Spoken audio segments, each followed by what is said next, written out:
사랑하는 성도 여러분, 우리는 모두가 다 관계 속에서 살아갑니다.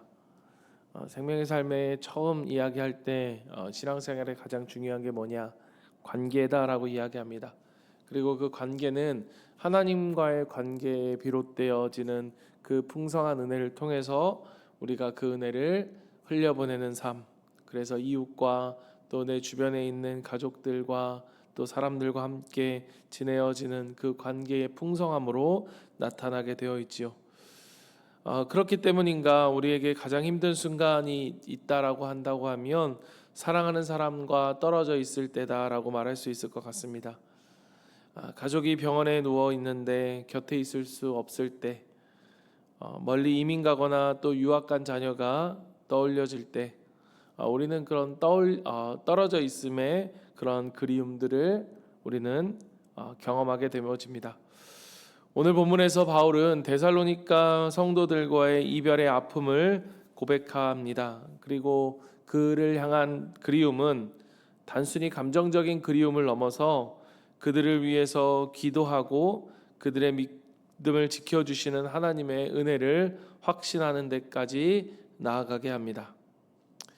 오늘 말씀, 우리가 17절 말씀을 먼저 보겠습니다. 17절 말씀, 형제들아 우리가 잠시 너희를 떠난 것은 얼굴이요 마음은 아니니 너희 얼굴 보기를 열정적으로 더욱 힘썼노라. 여기서 너희를 떠났다라고 했었을 때 이 떠난이라고 하는 아포르파니조라고 하는 이 단어는 고아가 되다라고 하는 그러한 뜻을 가진 단어입니다. 즉, 이 바울이 어느 정도의 마음을 가졌느냐, 성도들과 떨어진 것을 단순히 거리의 문제가 아니라 마치 부모가 자녀를 잃은 것 같은 아픔으로, 자녀가 부모를 잃은 것 같은 그러한 아픔으로 표현하고 있는 거죠. 얼마나 그들을 사랑하는지 이 바울의 마음을 우리는 헤아릴 수 있을 것 같습니다. 18절에 그러므로 나 바울은 한 번, 두 번 너희에게 가고자 하였으나 사탄이 우리를 막았도다라고 이야기합니다. 여기서 막았다라고 하는 단어는 길을 끊어버리다, 도로를 파괴하다라고 하는 뜻입니다. 이 사탄이 바울이 그들에게 가는 길을 끊어버린 것입니다. 도로를 파괴해버렸다는 것입니다.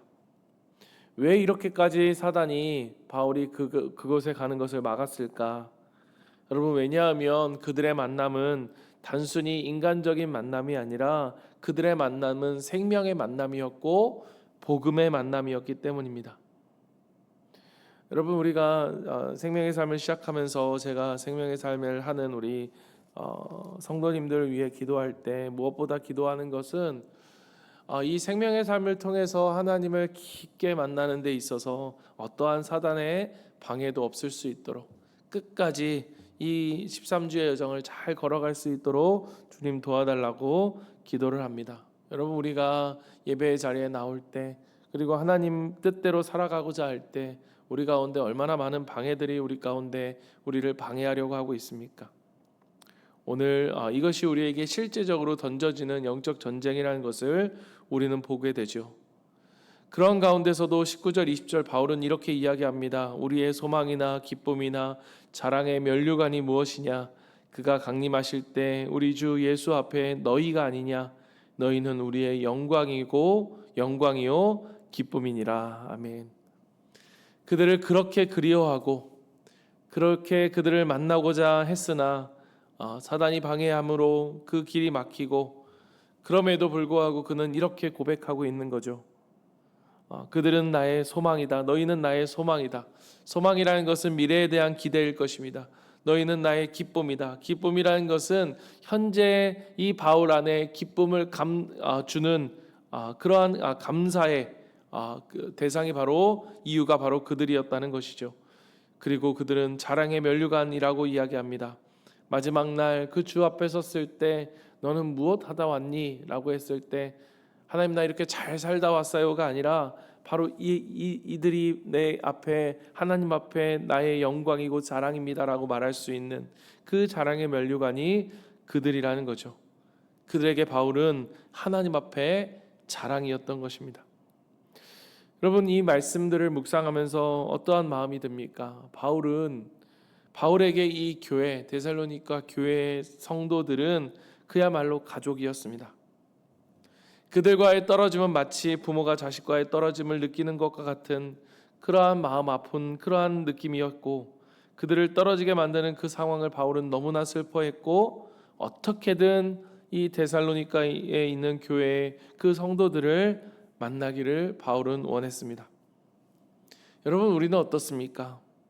오늘 우리에게 허락하신 이 가족, 우리에게 주신 이 영적인 가족인 교회, 우리의 목장, 여러분, 하나님이 우리에게 허락하신 가족이라는 사실이죠. 그 가족이 함께 만나지 못하도록 하는 모든 시도들은요, 하나님이 결코 기뻐하지 않으신다는 것을 우리는 알아야 합니다.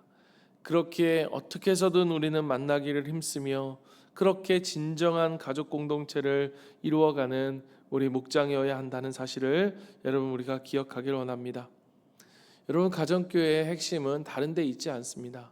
서로를 사랑함, 그리워함, 어떻게든 함께 만나려고 하는 그 속에서 우리는 하나님의 가족된 교회됨을 이루어가는 것이라는 것을 우리가 잊지 않기를 바랍니다. 그래서 그 만남 자체가 우리 가운데 의미가 있는 거예요. 때로는 만나서 별거 없는 것 같은 그러한 시간들을 보내고 돌아갈 때에도 그 만남 그 자체가 하나님께 기쁨이 되어지고, 그 하나님께 기쁨이 되어진다면 우리에게 분명히 의미가 있는 시간이라는 사실을 여러분 기억하십시오. 데살로니가 3장 3절 1절 2절로 넘어갑니다. 이러므로 우리가 참다 못하여 우리가 아덴에 머물기를 좋게 생각하고 우리 형제 곧 그리스도의 복음을 전하는 하나님의 일꾼인 디모데를 보내노니 이는 너희를 굳건하게 하고 너희 믿음에 대하여 위로함으로. 몇 번이나 가고자 노력했지만 갈 수 없는 그러한 상황 속에서 바울은 어떻게 했습니까? 그를 대신해 디모데를 보냅니다. 3절 아무도 이 여러 환난 중에 흔들리지 않게 하려 함이라. 우리가 이것을 위하여 세움 받은 줄을 너희가 친히 알리라. 그 디모데를 바울을 대신하여 보낸 이유는 무엇이냐? 3절에 보면 여러 환난 중에 흔들리지 않게라고 되어 있습니다. 흔들리지 않게 하기 위해서 그를 보냈다는 것입니다. 이 흔들리다라고 하는 원래 의미는 어떤 때 쓰여지는 동사였냐 하면 개가 꼬리를 흔들다, 그래서 아첨하다라고 하는 뜻과 그로 인해서 어떤 뜻으로 발전되어지느냐, 개가 꼬리를 흔드는 것처럼 마음이 동요된다라고 하는 이런 의미로 이 본문에 쓰여진 거죠. 고난 속에서 성도들이 타협하지 않도록, 고난 속에서 흔들리지 않도록 하기 위해서 바울은 디모데를 보냈다라는 것이죠. 그렇게 보내서 무엇을 전하게 하느냐? 4절을 보십시오. 우리가 너희와 함께 있을 때에 장차 받을 환난을 너희에게 미리 말하였는데 과연 그렇게 된 것을 너희가 아느니라. 그 디모데를 보내어 그들에게 전한 그 말씀의 핵심은 무엇이냐? 바로 고난에 대한 것이었습니다. 지금 바울 자신이 당하고 있는 이 고난에 대해서 그가 이미 말한 것처럼 하나님을 믿는 신앙에는 반드시 고난이 따른다는 것을 그는 다시 한번 상기시켜주고 있었던 것입니다. 여러분, 물론 우리는 그런 생각을 합니다. 고난 없이 복을 받았으면 좋겠다. 그러나 여러분, 하나님이 우리에게 주시는 복에는 반드시 고난이 포함되어 있다는 것을 여러분 기억하십시오. 여러분, 고난을 통해 주시는 하나님을 신뢰하는 것은 바로 하나님을 향한 전적인 우리의 신뢰, 그 복을 주시는 하나님의 방법까지도 우리는 하나님을 신뢰해야 하는 것입니다. 사랑하는 성도 여러분, 우리에게 복음은, 우리에게 생명은 고난을 제거하는 약속이 아니라 고난 속에서도 믿음을 지켜내는 능력을 주시는 하나님을 신뢰하는 것이죠. 고난을 없애주지 않으시고 고난을 이겨낼 수 있는 힘을 주시는 것, 그것이 바로 우리를 향한 하나님의 사랑이고 축복인 것입니다. 5절 말씀, 이러므로 나도 참다 못하여 너희 믿음을 알기 위하여 그를 보내었느니 이는 혹 시험하는 자가 너희를 시험하여 우리 수고를 헛되게 할까 함이니. 바울은 자신의 수고가 헛되지 않기를 원했습니다. 헛되게 하다, 어제도 우리가 함께 이야기했지만 무가치하다, 텅 비어버리다 라고 하는 그러한 단어의 의미입니다. 그로 하여금 모든 것이 헛돼 버리지 않도록 하는 그 사역의 열매는 무엇이었냐? 성도들의 믿음이었습니다. 끝까지 지켜내는 믿음. 여러분, 사실 우리 교회의 무엇보다의 관심은 교회가 숫자적으로 늘어나는 것을 넘어서서 우리의 주된 관심은 무엇에 있어야 하느냐? 어떠한 상황 속에서도 흔들리지 않는 성도의 믿음. 거기에 바로 우리의 초점이 있어야 되는 거죠. 여러분, 가장 중요한 것은 바로 이 믿음이 흔들리지 않는 것입니다. 6절, 지금은 디모데가 너희에게로부터 와서 너희의 믿음과 사랑의 기쁜 소식을 우리에게 전하고 또 너희가 항상 우리를 잘 생각하여 우리가 너희를 간절히 보고자 함과 같이 너희도 우리를 간절히 보고자 한다 하니, 보냈던 디모데가 돌아와서 바울과 그 사람들에게, 일행들에게 전하여준 소식은 무엇이었는가? 바로 그들의 믿음과 사랑. 우리가 1절에서 우리가 1장에서 보았던 것처럼 믿음의 수고와 사랑의 인내와 그 소망의 인내와 사랑의 수고, 그것들을 바울에게 전해주죠. 그리고 또한 바울을 향해 그리워하는 그들의 마음이었습니다. 7절과 8절, 이러므로 형제들아 우리가 모든 궁핍과 환난 가운데서 너희 믿음으로 말미암아 너희에게 위로를 받았노라. 그러므로 너희가 주 안에서 굳게 선즉 우리가 이제는 살리라. 여러분, 오늘 이 말씀에서 제게 가장 인상적이었던, 감동이었던 말씀은 바로 8절이었습니다. 그런즉 이제는 우리가 살리라. 너희가 주 안에서 선즉 이제는 우리가 이제는 살리라. 이제는 살 것 같다. 이제는 정말 내가 살 것 같다. 여러분, 바울이 지금 무엇과 무엇을 연결시키고 있습니까? 성도의 믿음과 자신의 생명을 연결하고 있다는 거예요. 여러분, 우리가 잊지 말아야 할 사실이 있습니다. 그게 무엇이냐? 여러분, 우리가 신앙을 한다, 우리가 예수님을, 하나님을 믿는다라고 하는 것은 우리의 생명이 다른 사람들의 믿음과 함께 연결되어져 있다라고 하는 이 사실이에요. 여러분, 우리가 정말로 다른 사람들을 섬기고 다른 사람들을 사랑해야 할 이유는 바로 여기에 있습니다. 우리의 생명이 그들과 함께 연결되어져 있기 때문에, 그들이 믿음에 굳게 선즉 이제는 우리가 살리라. 여러분, 여기에 바로 우리의 생명이 달려 있다는 거예요.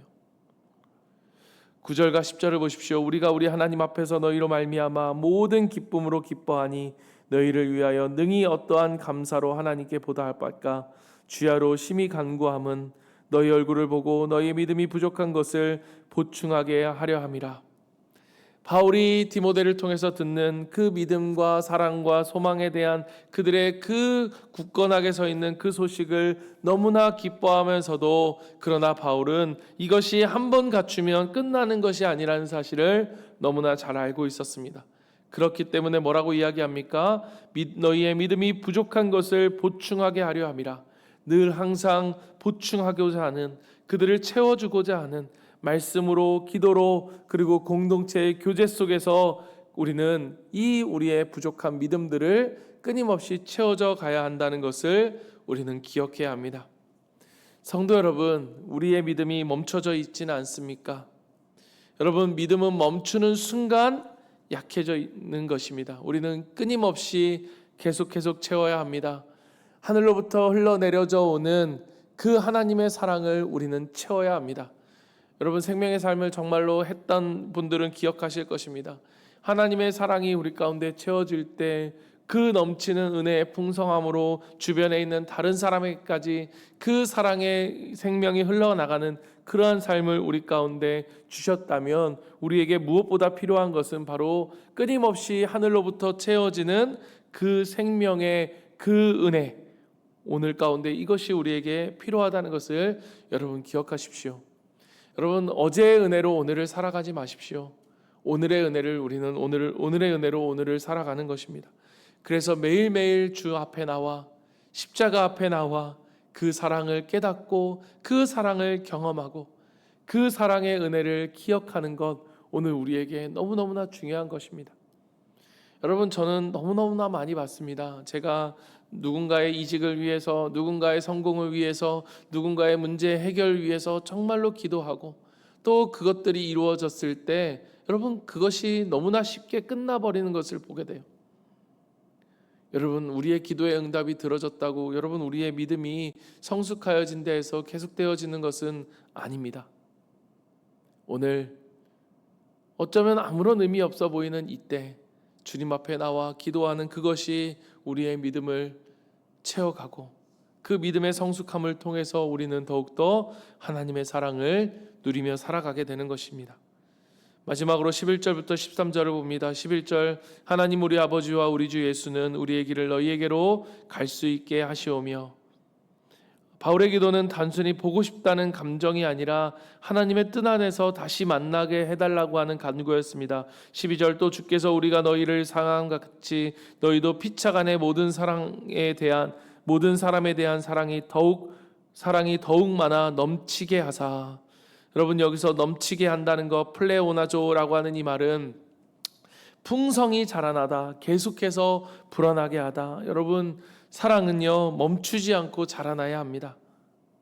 마지막 13절 너희 마음을 굳건하게 하시고 우리 주 예수께서 그의 모든 성도와 함께 강림하실 때에 하나님 우리 아버지 앞에서 거룩함에 흠이 없게 하시기를 원하노라. 아멘.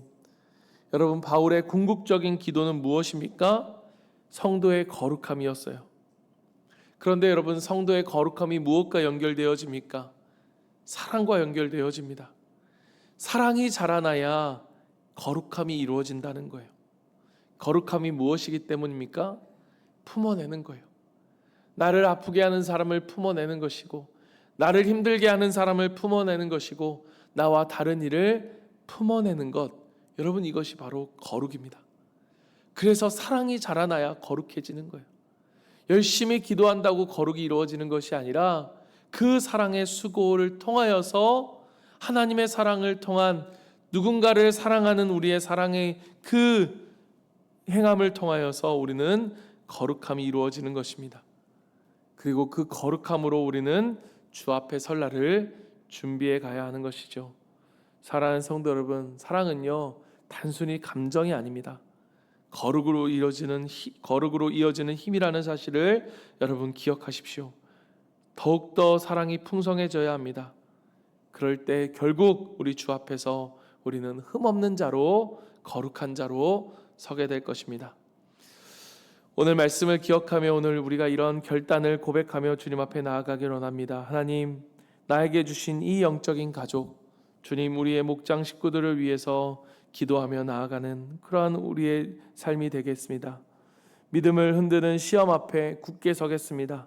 사랑을 멈추지 않고 거룩으로 자라가겠습니다.